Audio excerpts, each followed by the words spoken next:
Сэргээгддгүй эрчим хүч гэж юу вэ? Сэргээгддгүй эрчим хүч нь эцэстээ дуусах эрчим хүчний их үүсвэр юм. Сэргээгддгүй эрчим хүчний ихэнх их үүсвэр нь нүүрс, хий, нефт зэрэг чулуужсан түлшим. Байгалийн эдгээр нөөц нь асар их үйлдвэрлэлийн эрчим хүчний гол их үүсвэр юм. Гэсэн хэдий ч сэргээгддгүй эрчим хүч түүний байгаль орчинд үзүүлэх сөрөг нөлөө, тэдгээрийн хангамж, хязгаарлагдмал байгаа зэрэг олон сөрөг талууд байдаг. Сэргээгддгүй эрчим хүчний төрлүүд үндсэн 4 хэсгээс бүрдэнэ. Үүнд нүүрс, байгалийн хий, газрын тос, цөмийн эрчим хүч. Нүүрс бол чулуужсан түлшим. Энэ нь 100-аас 400 сая жилийн өмнө ургаж байсан ургамлын үлдэгдлээс үүсдэг. Нүүрс нь сэргээгдэх эрчим хүчний их үүсвэр ба учир нь олон сая жилийн туршид үүсч бий болдог. Нүүрс яаж үүссэн бэ? 100 сая жилийн өмнө үхсэн ургамлын зүйл унаж дэлхийн гадаргуу дээрх намгийн оролт хуримтлагдсан байдаг. Цаг хугацаа өнгөрөхөд үхсэн ургамлын давхаргын дээгүүр ус, чулуу, шороо овоордог. Үүнээс үүссэн дулаан болон даралт нь ургамлын эсийн хүчил төрөгчийн хэмжээг бууруулж нүүрс ус төрөгчийн баялаг ордуудыг үлдээдэг байна. Эдгээр өөрчлөлтийн үр дүнд ургамлын гаралтай биет аажмаар нүүрс болж хувирдаг. Нүүрс яагаад хамгийн зөв сонголт биш вэ? Хамгийн их нүүрс төрөгчийн агуулмжтай түлшин нүүрс байдаг. Энэ нь хүлэмжийн хийг ихээр ялгаруулдаг. Шатах үед нүүрс их хэмжээний бохирдол хийг ялгаруулж түүний дотор сульфат, азот зэрэг бодисны усыг бохирдуулж утааг үүсгэдэг. Нүүрс нь мал, загасны өөхний идэд агуулгаддаг мөнгөн усыг бий болгодог бөгөөд энэ нь эдгээр зүйлийг хэрэглэдэг хүмүүст хор учруулж болцсошгүй юм. Газрын тос бензин хэрхэн үүсдэг вэ? Хэдэн зуун сая жилийн өмнө өлөг бүрвлийн оршин тогтнохоос өмнө жижиг далайн ургамал амьтад үхэх үед тэд далайн ёроол руу живж элсээр булагдсанаас чулуу болж хувирсан.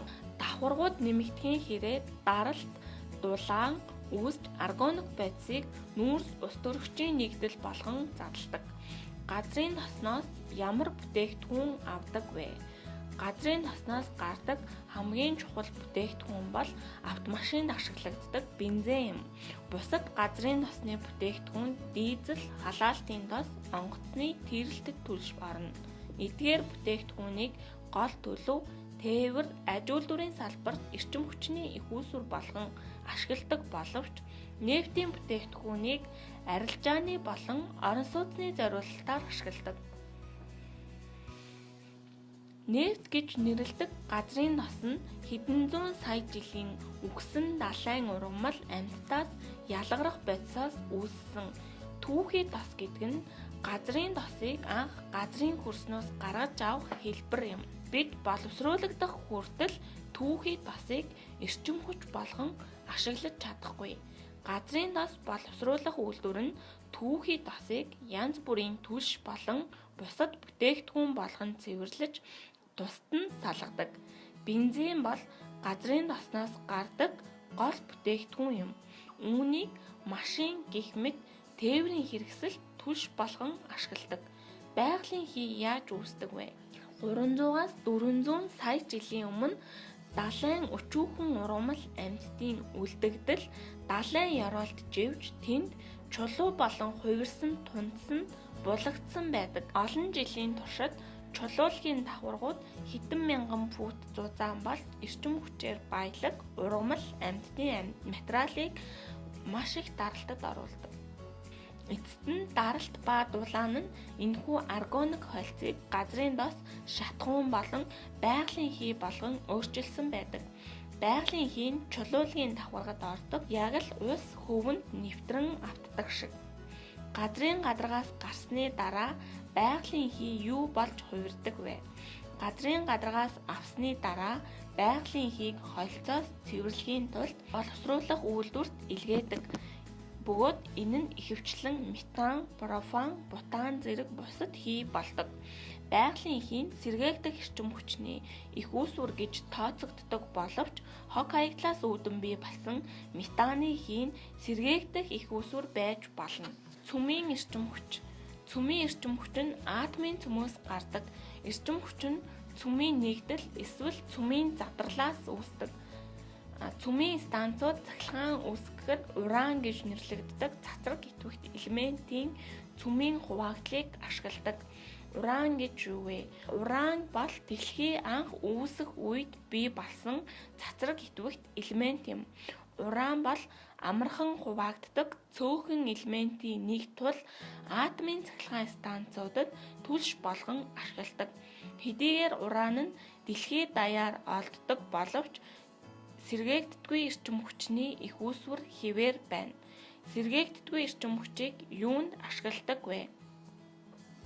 Сэргээгддэггүй эрчим хүчний их үүсвэрийг бүх төрлийн ажилд ашиглаж болно. Үйлдвэрлэлийн процесст ашигладаг эрчим хүчний 70% сэргээгддэггүй их үүсвэрээс авдаг бол чулуужсан түлшийг ахуйн зориулалтаар ашигладаг. Бид сэргээгддэггүй эрчим хүчийг захилгаан, халаалт, үйлдвэрлэл, тээврийн салбарт ашиглаж болно. Сэргээгддэггүй эрчим хүчний давуу тал: бэлэн байдал. Хүн төрөлхтөн чулуужсан түлш олж авах хүртэл маш их цаг хугацаа, хүчин чармайлт, хөрөнгө зарцуулсан. Элбэг шатдаг түлшийг дэлхий даяар олж болох бөгөөд эдгээр нөөцөөр баялаг олон газруудыг тодорхойлсон байдаг. Үр ашигтай. Малтмал түлш нь бага хэмжээний түлшнээс их эрчим хүч гаргаж чаддаг. Тээвэрлэхэд хялбар. Чулуужсан түлшийг хялбар зөөвөрлөнө. Жишээ нь газрын дос хий зөөхөд газар доорх хоолой ашиглана. Тохируулга хийхэд хялбар. Эрчим хүч үйлдвэрлэхийн тулд үйлдвэрийг альч газарт байгуулж болно. Сэргээгддэггүй эрчим хүчний сул тал: байгаль орчны бохирдол. Чулуужсан түлш шатаах нь дэлхийн дулаалтай шууд холбоотой нүүрс төрөгчийн давхар эсрэлийг ялгаруулдаг тул чулуужсан түлш нь манай гаригийн эрүүл мэндэд маш их хор хөнөөл учруулж байна. Нийгмийн эрүүл мэндийн асуудал: агаарын бүх бохирдолтой холбоотой тул чулуужсан түлш шатаах нь уушигны асуудал, астм өвчнөөр өвчлөхөд хүргэдэг. Нефтийн асгаралт: газрын дос тээвэрлэдэг асар том танкууд заримдаа суурьж доторх агуулгыг далайн болон ойролцоох эрэгт асгадаг. Энэ нь далай газар нутагт гамшиг болж тэнд амьдардаг амьтдад аюултай.